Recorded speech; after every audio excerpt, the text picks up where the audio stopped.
to everyone. This is Yamudaya Prasad from grade 6B. Today I am going to talk about a trailblazing scientist who made groundbreaking contributions to nuclear physics, Maria Goettert Mayer, born on June 28, 1906 in Katowice, Germany, now Katowice, Poland. Mayer's work revolutionized our understanding of atomic nuclei. Mayer's research led to the development of the nuclear cell model, which explains the structure of atomic nuclei.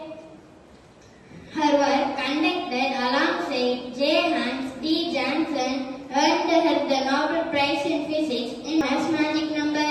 Mayer's journey was marked by Mayer's legacy continues to Mayer's legacy extends beyond her scientific contribution